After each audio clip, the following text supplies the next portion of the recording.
اعوذ باللہ من الشیطان الرجیم بسم اللہ الرحمن الرحیم الف لام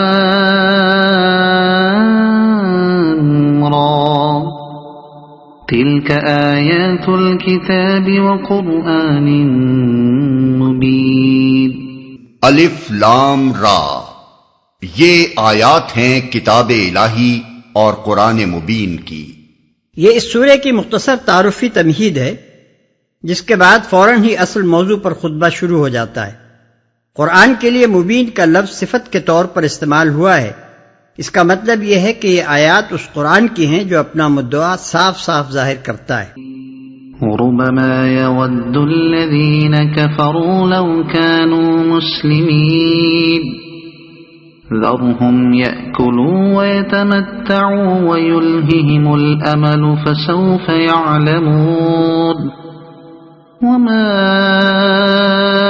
أهلكنا من قرية إلا ولها كتاب معلوم۔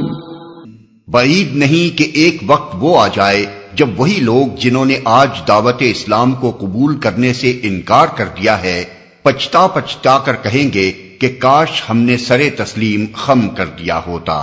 چھوڑو انہیں، کھائیں پئیں مزے کریں اور بھلاوے میں ڈالے رکھے ان کو جھوٹی امید، ان قریب انہیں معلوم ہو جائے گا۔ ہم نے اس سے پہلے جس بستی کو بھی ہلاک کیا ہے اس کے لیے ایک خاص مہلت عمل لکھی جا چکی تھی۔ مطلب یہ ہے کہ کفر کرتے ہی فوراً تو ہم نے کبھی کسی قوم کو بھی نہیں پکڑ لیا ہے۔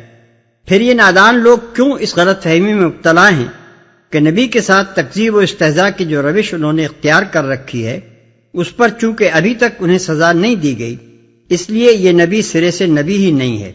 ہمارا قاعدہ یہ ہے کہ ہم ہر قوم کے لیے پہلے سے طے کر لیتے ہیں کہ اس کو سننے، سمجھنے اور سنبھلنے کے لیے اتنی مہلت دی جائے گی، اور اس حد تک اس کی شرارتوں اور خباثتوں کے باوجود پورے تحمل کے ساتھ اسے اپنی منمانی کرنے کا موقع دیا جاتا رہے گا۔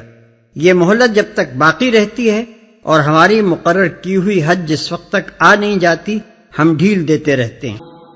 ما تسبق من أمة أجلها وما يستأخرون وقالوا يا أيها الذي نزل عليه الذكر إنك لمجنون۔ کوئی قوم نہ اپنے وقت مقرر سے پہلے ہلاک ہو سکتی ہے نہ اس کے بعد چھوٹ سکتی ہے۔ یہ لوگ کہتے ہیں اے وہ شخص جس پر ذکر نازل ہوا ہے تو یقیناً دیوانہ ہے۔ ذکر کا لفظ قرآن میں اصطلاحاً کلام الہی کے لیے استعمال ہوا ہے جو سراسر نصیحت بن کے آتا ہے۔ پہلے جتنی کتابیں انبیاء پر نازل ہوئی تھیں وہ سب بھی ذکر تھیں، اور یہ قرآن بھی ذکر ہے۔ ذکر کے اصل معنی ہے یاد دلانا، ہوشیار کرنا اور نصیحت کرنا۔ نازل ہوا ہے، یہ فقرہ وہ لوگ طنز کے طور پر کہتے تھے، ان کو تو یہ تسلیم ہی نہیں تھا کہ یہ ذکر نبی صلی اللہ علیہ وسلم پر نازل ہوا ہے، نہ اسے تسلیم کر لینے کے بعد وہ آپ کو دیوانہ کہہ سکتے تھے۔ دراصل ان کے کہنے کا مطلب یہ تھا کہ اے وہ شخص جس کا دعویٰ یہ ہے کہ مجھ پر ذکر نازل ہوا ہے، یہ اسی طرح کی بات ہے جیسی فرعون نے حضرت موسیٰ کی دعوت سننے کے بعد اپنے درباریوں سے کہی تھی کہ ان رسولکم الذی ارسل الیکم لمجنون، یعنی یہ پیغمبر صاحب جو تم لوگوں کی طرف بھیجے گئے ہیں ان کا دماغ درست نہیں ہے۔ لو ما تأتینا بالملائکة ان كنت من الصادقین ما ننزل الملائکة الا بالحق وما كانوا اذا منظرین۔ اگر تو سچا ہے تو ہمارے سامنے فرشتوں کو لے کیوں نہیں آتا؟ ہم فرشتوں کو یوں ہی نہیں اتار دیا کرتے، وہ جب اترتے ہیں تو حق کے ساتھ اترتے ہیں اور پھر لوگوں کو مہلت نہیں دی جاتی۔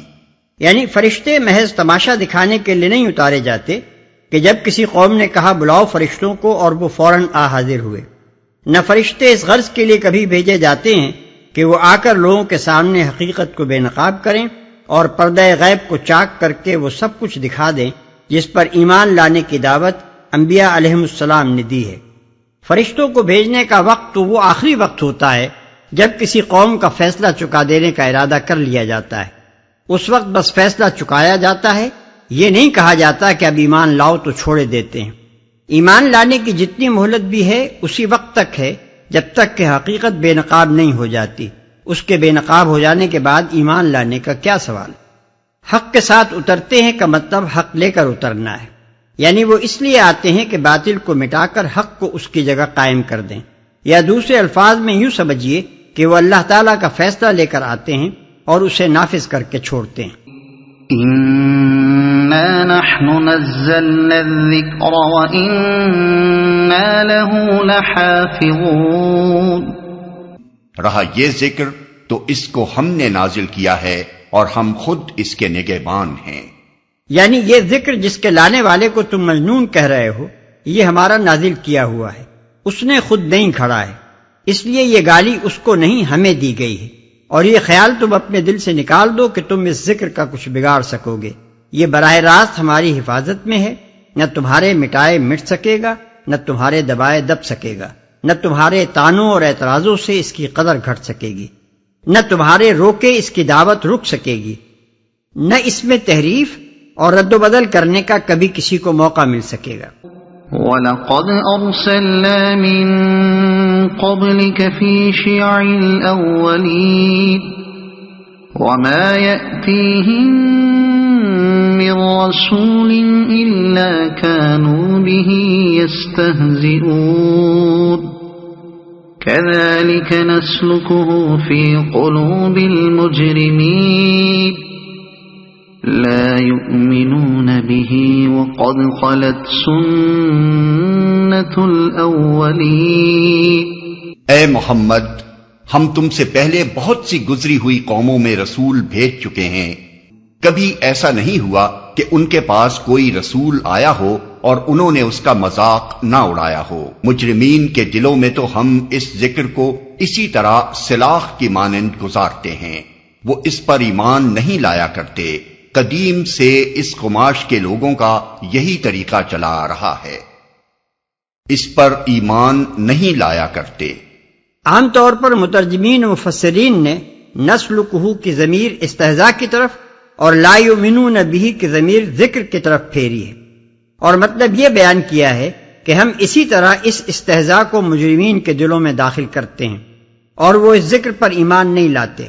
اگرچہ نحوی قاعدے کے لحاظ سے اس میں کوئی قباحت نہیں ہے، لیکن ہمارے نزدیک نحو کے اعتبار سے بھی زیادہ صحیح یہ ہے کہ دونوں ضمیریں ذکر کی طرف پھیری جائیں۔